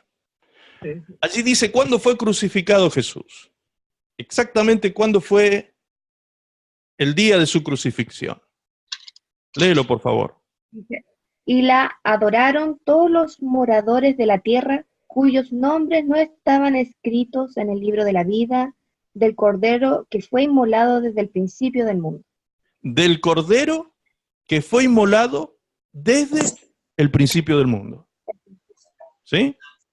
Es decir, que el sacrificio de Cristo, antes de que fuese materializado hace 2000 años atrás, ya había sido decidido en la eternidad, porque Dios sabía por su presciencia, porque Él tiene conocimiento previo de todos los acontecimientos futuros, Dios sabiendo que el hombre pecaría y se perdería, Dios estableció un plan de salvación desde antes de que nosotros fuésemos creados. Entonces ese plan de salvación incluía que el Cordero de Dios, Jesús, fuese sacrificado, fuese inmolado.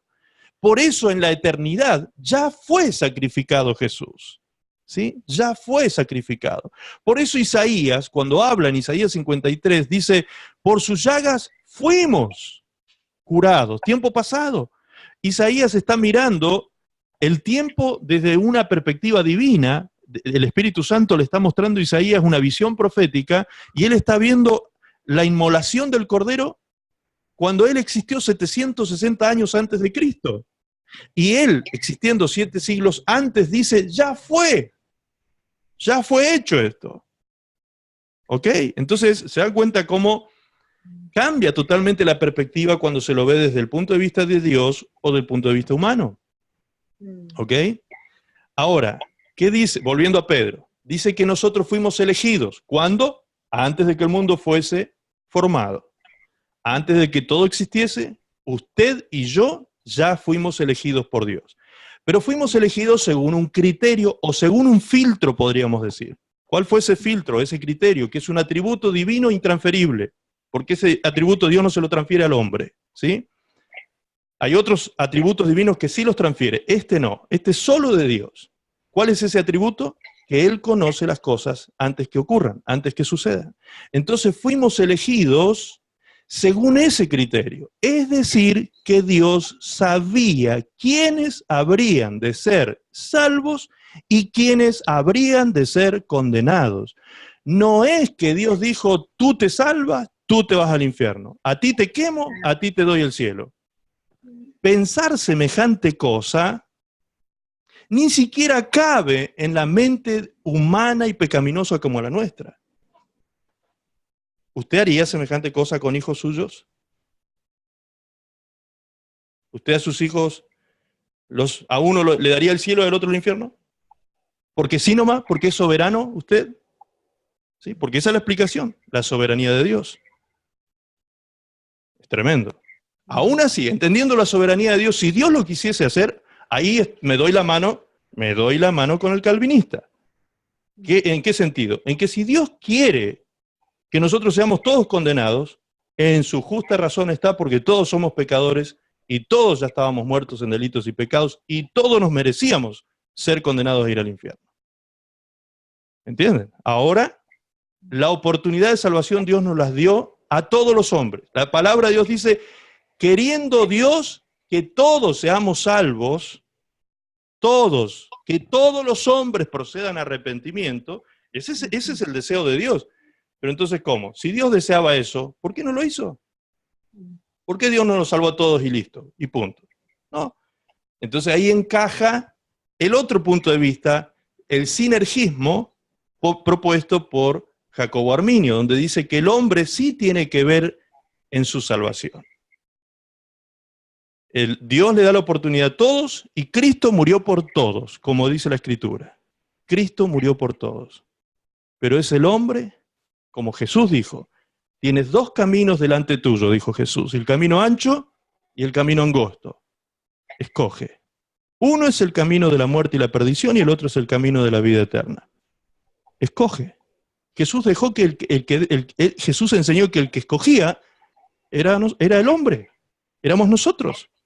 De hecho, Deuteronomio capítulo 11, aún en la antigua dispensación, la dispensación de la ley, en Deuteronomio 11, Dios le habla a Israel y le dice, pongo por testigo al cielo y a la tierra que hoy delante de vosotros pongo 2 caminos, el camino de la vida y la bendición y el camino de la muerte y la maldición. Escoged. Escoged, le dice Dios a Israel. ¿Se dan cuenta? Aún siendo el pueblo escogido de Dios, aún siendo el pueblo que Dios escogió de entre las naciones para llamarlo su pueblo y sus hijos, aún ellos tenían que escoger el camino de la muerte o el de la vida, el de la bendición o el de la maldición. Aún ellos. Y eso Jesús en la nueva dispensación de la gracia en la cual nosotros estamos hoy, no lo cambió. Tú sigues escogiendo. Eso fue lo que pasó con Judas. Él escogió perderse. Él se perdió. A él no lo perdió Dios. Él se perdió, él no se perdonó, él se autocondenó y se autoenjuició y se autocastigó. Y se suicidó. Tremendo esto. Esto es para que, una vez que reciban el video, como les dije, se sienten con sus pastores, lo vean profundamente, lo charlen, ¿sí? Porque seguramente alguna línea de iglesia donde ustedes están responde quizás a alguna de estas 2 líneas, o quizás no, quizás responde a esta tercera línea que estamos planteando esta noche, que en realidad no es tercera, sino primera, porque estamos hablando de la línea bíblica. Lo que la Biblia dice, reconciliando esos dos puntos de vista, porque ciertamente Arminio tenía razón en algunas cosas y Calvino también tenía razón en muchas otras. Y de última, si me tengo que yo identificar con alguna de las dos, no lo haría porque respeto más lo que me dice la palabra. ¿Entiendes? O sea, yo no soy ni calvinista ni arminianista, prefiero decir soy cristiano y soy bíblico. Y veo en la Biblia y veo en la palabra que nos reconcilia con esas dos doctrinas. No debemos ser extremistas, irnos para un lado o para el otro si tenemos el camino de la verdad que nos ofrece la palabra y nos explica y nos reconcilia estos dos puntos de vista. ¿Se dan cuenta? Entonces, fuimos predestinados según la presciencia, según este atributo divino de Dios, porque Él sabía quién habría de salvarse o quién habría de perderse. Entonces, Él ya nos predestinó según eso, ya pudo decir, tú eres salvo, tú eres condenado. Es tan sencillo como eso. Muy bien. Si a alguien no le queda claro o tiene otra pregunta, levante la manito. Nati, ¿lo entendiste? ¿Te quedó claro? Sí. Ahora Bien. me calza. Ok. Ok. ¿Quién levanta la manito? Atento, hijo, ahí a ver si en la otra pantalla. Allí está Ángela, me parece. Ángela, ¿levantaste la mano? Sí, pastor. Ok, te escuchamos, La, Ángela. la diferencia entre omnisciencia y, usted decía, presencia. Presciencia. Ujú. Bueno, la omnisciencia tiene que ver con todo ciencia, con el conocimiento de todo, ¿sí? Del conocerlo todo.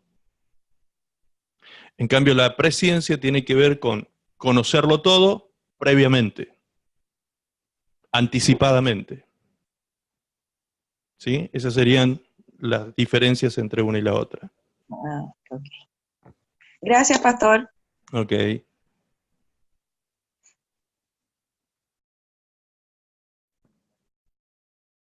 A ver si hay más manos. Allí, Carmen. Abre el micrófono, Carmen, por favor, si quieres preguntar.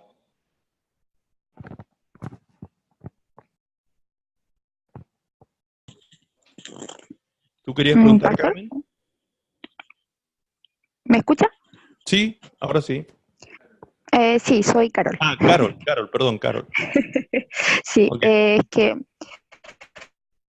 con eso que decía usted, o sea, no quiero sacar de contexto para armar un pretexto, como se dice, pero quería saber si eso está, porque no, en estos momentos no recuerdo, o sea, a mí se me viene como a la memoria, esto está escrito y esto no, entonces no me recuerdo el pasaje bíblico, pero de eso que decía usted, de que la persona de haber gozado y haber estado en la palabra y haber conocido, ahí viene entrando, ahí entra en contexto ese versículo que dice algo así como, a pesar de todo y que se haya vuelto atrás, más le hubiera valido no haber conocido a Dios.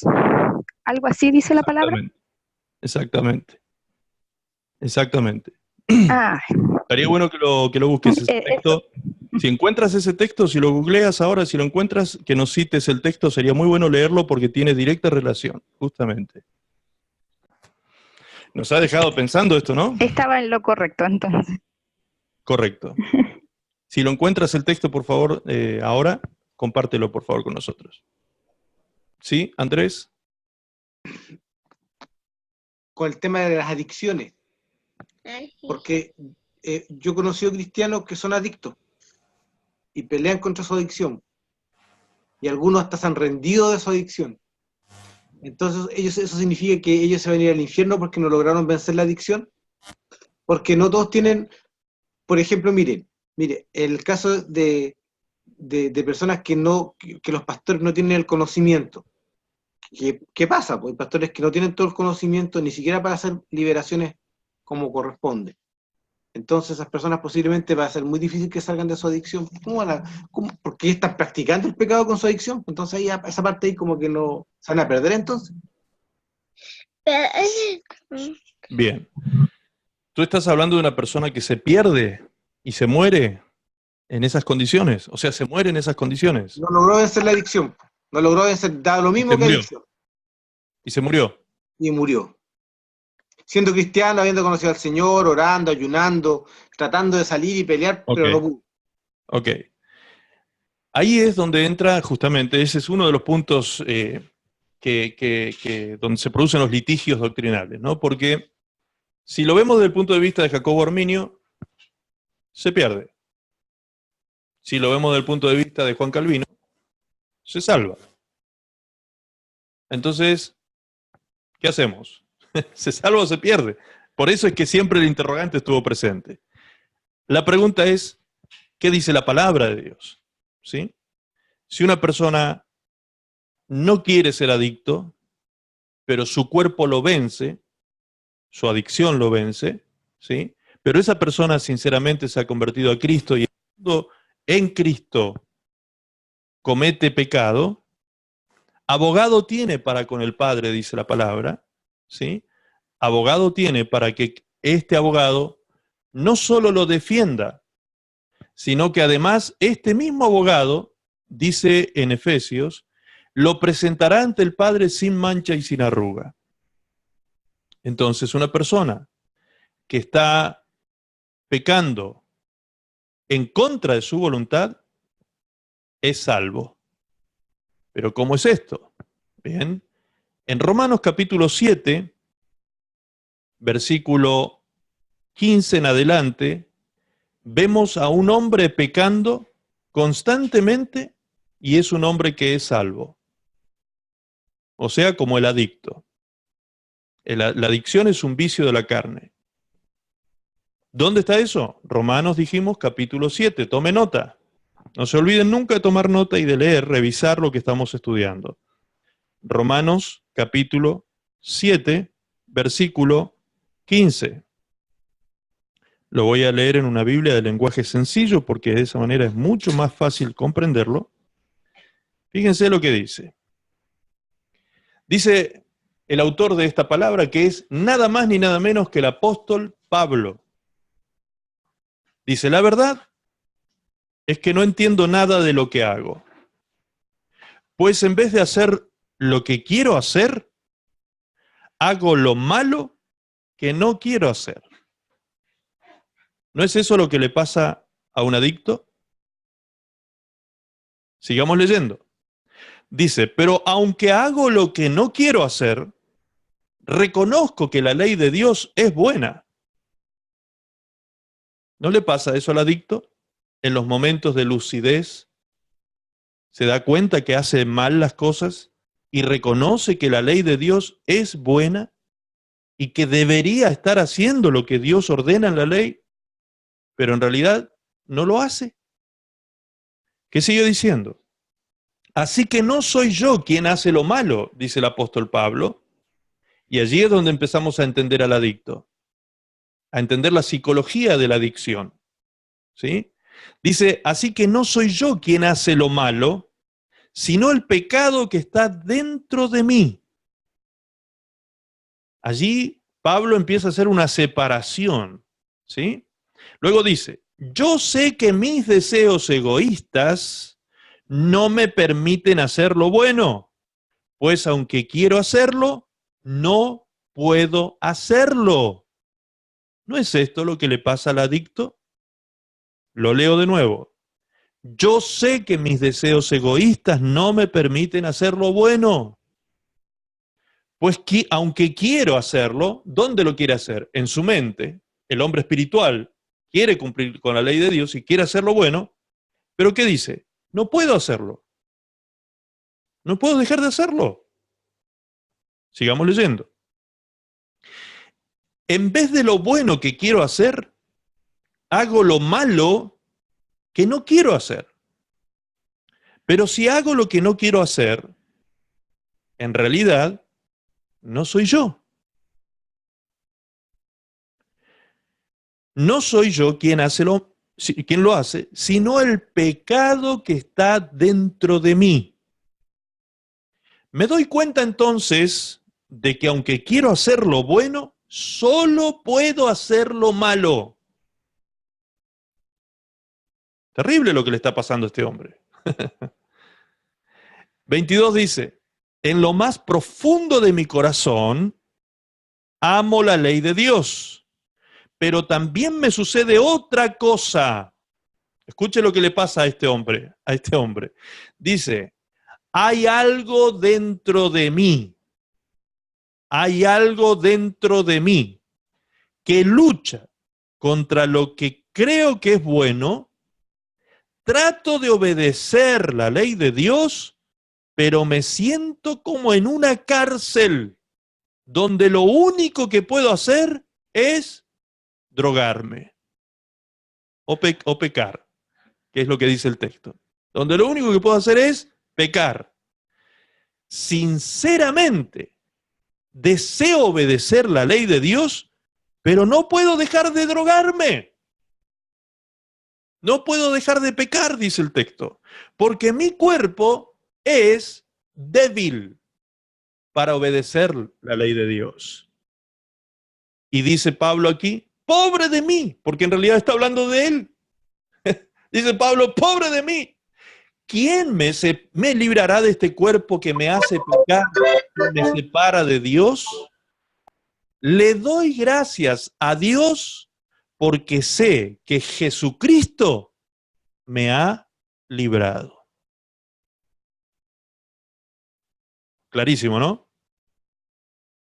O sea, una persona que reconoce en su hombre interior, en el hombre espiritual, la persona reconoce que la ley de Dios es buena, quiere, por eso te dije hoy, Andrés, hay que ver si la persona desea vivir en santidad o no. Porque puede ser que sea un drogadicto que se siga drogando y diga que es cristiano. No es esa la condición. Estamos hablando de alguien que realmente y sinceramente está dejando la vida en esa lucha contra esa adicción, y la adicción por momentos lo vence y cae y recae y le pasa una y otra vez hasta que logra desprenderse finalmente de eso. Por eso es que al principio de este seminario les dije, y sostengo eso, esto es parte de la doctrina de liberación, que la liberación es un suceso y al mismo tiempo un proceso. Entonces, si una persona adicta, que está luchando contra las adicciones, muere en una sobredosis, por ejemplo, y esa persona tenía a Cristo en su corazón, había confesado a Cristo, había creído en el Cristo resucitado, esa persona será salvo. Porque el que tiene el poder de presentarte delante del Padre sin mancha y sin arruga es Él. Yo recuerdo que años atrás se predicaba una doctrina en las iglesias que era muy extremista, esta doctrina justamente, muy dogmática también, muy cerrada en ese aspecto, de que decía o sostenía que, ahí está la línea arminiana extremista que les decía, que si Cristo venía por su iglesia y te encontraba cometiendo un pecado, te ibas de cabeza al infierno, así que tenías que mantenerte en pureza absoluta, en santidad y perfección total para que puedas ser salvo. ¿Cuándo va a ocurrir eso? ¿Cuándo tú vas a ser perfecto y santamente perfecto acá en esta tierra? Nunca, sencillamente. Nunca jamás. ¿Por qué? Porque el apóstol Pablo revela aquí que nosotros tenemos un problema todos los días de nuestra vida, y es que habitamos adentro de este cuerpo de carne. Este es el problema. Acá está el problema. La carne y la ley del pecado que todavía sigue vigente en esta carne. Por eso la carne tiene voluntad propia. Por eso la carne se autoseduce. Por eso la carne nos hace pensar cosas. Eso es lo que vamos a tocar los próximos miércoles.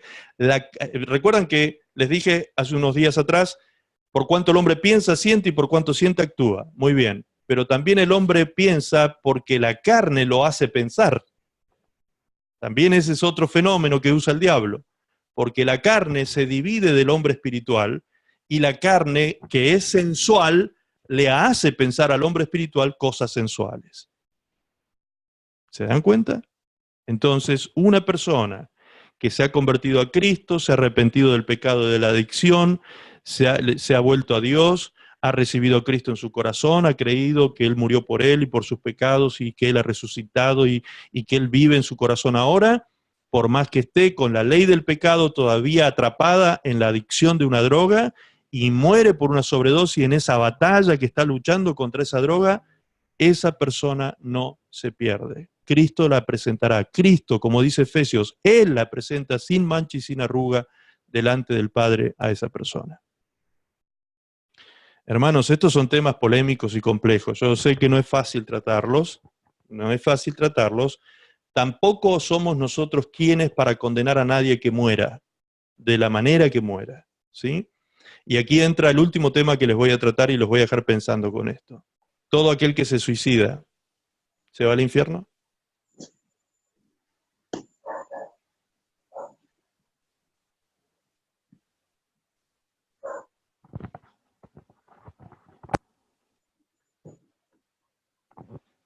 ¿Toda persona que se suicida se va al infierno?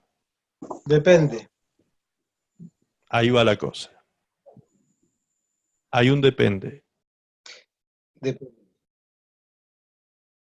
Depende.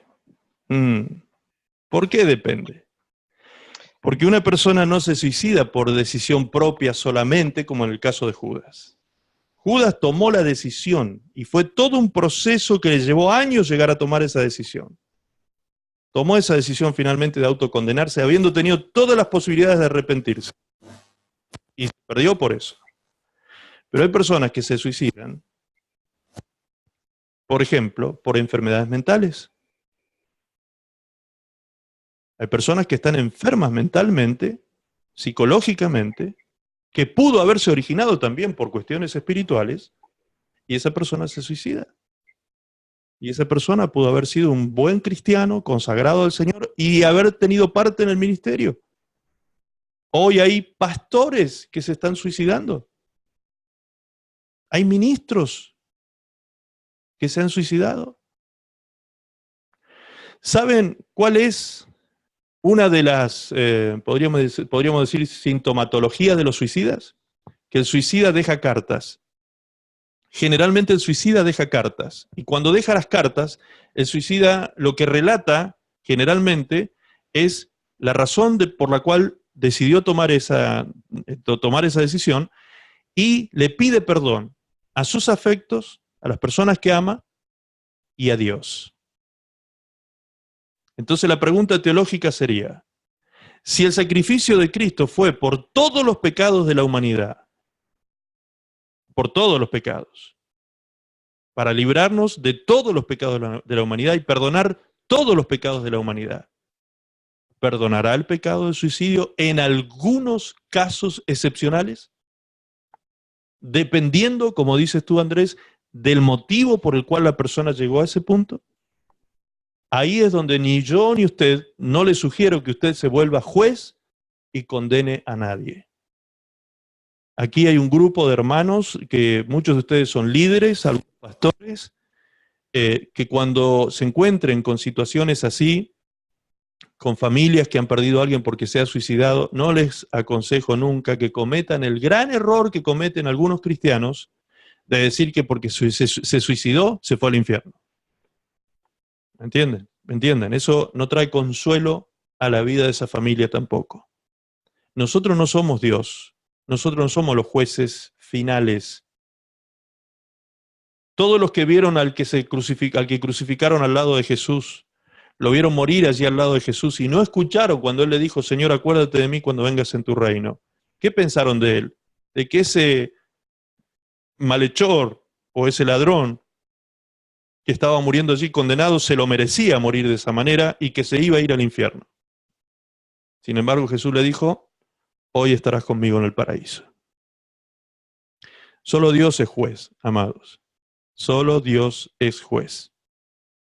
Yo les puedo asegurar que hay gente que llega al suicidio sin nunca haber querido ni se le cruzó por la mente llegar a semejante situación. No es fácil de entender, no digo que sea fácil, es muy difícil de entender esto. Yo solo les estoy diciendo que no abramos juicios condenatorios contra las personas que hacen semejante cosa. Porque si la Biblia dice que el sacrificio de Cristo es suficiente para el perdón de todos los pecados, pues ese pecado también debe ser incluido. Y debería haber algún momento en que un suicida ha sido perdonado por Dios. Y por último les digo esto, les comento esto último y se los digo como ex policía. Para los que no me conocen, yo fui policía de la provincia de Neuquén durante 5 años. Antes cuando entré al pastorado, compartí 1 año el pastorado y la policía, y luego ya me dediqué al pastorado hace 27 años más o menos. Entonces, en ese tiempo me tocó a mí personalmente ser partícipe, es más, hasta estuve cuidando a una persona que se colgó. Me tocó a mí ser el policía consigna, así se le llama aquí, el consigna, el que cuida el cuerpo de la persona que se suicida. Yo solo me quedé cuidando el cuerpo de esa persona. A mí me tocó también descubrir a un suicida, a una persona. Me iba a trabajar a las 6 de la mañana, iba a tomar el bus para ir a la comisaría, y a esa hora encontré a una persona justo en la parada del bus. Arriba habían departamentos con las ventanas hacia afuera, con los balcones hacia afuera, y había una persona colgando hacia afuera a las 6 de la mañana. Lo descubrí ahí en el momento que me iba a trabajar. Entonces, a mí me llamó la atención algo, y ahí empecé a investigar este tema de los suicidas, de que el salpicré que tenía la pared del departamento ese tenía todo salpicré, que es como un revoque granulento así que tiene la pared, una terminación que se le hace de esa manera. Estaba todo rayado, los pies de esa persona habían rayado, ¿sí? Y se veían todos los rasguños en la pared de sus manos y de sus pies, pretendiendo ¿qué cosa? Salir de esa situación. Es decir, la persona, una vez que se largó y se da cuenta en qué situación está, que se está muriendo, ya no quiere morir. ¿Qué pasa ahí en ese momento? Empecé a investigar y descubrí algunos psicólogos forenses que explicaban que en ese momento, fíjense qué basura que es el diablo, decían que en ese momento el suicida vuelve en sí. En esos segundos antes de morir, el suicida vuelve en sí. Digo basura que es el diablo, ¿por qué? Porque es como que él quiere llevar hasta ese extremo a la persona, y cuando lo lleva hasta ese extremo lo suelta. Lo suelta. También puede interpretarlo desde otro punto de vista y decir, qué maravilloso que es Dios, que permitiendo que una persona que llegó a ese punto tenga unos segundos de lucidez antes de morir y que pueda pedirle perdón a Dios por lo que está haciendo. ¿Qué pasa si en esos segundos previos le pidió perdón a Dios? ¿Qué creen ustedes que sucederá? ¿Dios lo perdonará? ¿Como el ladrón que estaba al lado de Jesús, crucificado? Claro que sí. Dios lo perdona y lo salva. Entonces ese suicida no se fue al infierno. ¿Se da cuenta qué complejo que es esto? Por eso es que no debemos abrir juicios rápidamente sobre las personas. Hay muchas cosas que desconocemos sobre estos momentos cruciales de la vida, en que se encuentran los dos reinos disputando el alma de una persona moribunda. Y Dios no quiere que nadie se pierda. Dios no quiere la muerte del que muere. Alguno que me ha escuchado decir esto dice, pero pastor, ¿entonces usted alienta a que alguien se suicide? Por favor, qué ridiculez es decir eso. ¿Cómo voy a alentar eso? Por supuesto que no. Esa no es la salida, esa no es ninguna salida. Esa no es una solución, eso no es la voluntad de Dios, definitivamente. ¿Sí? ¿Queda claro esto?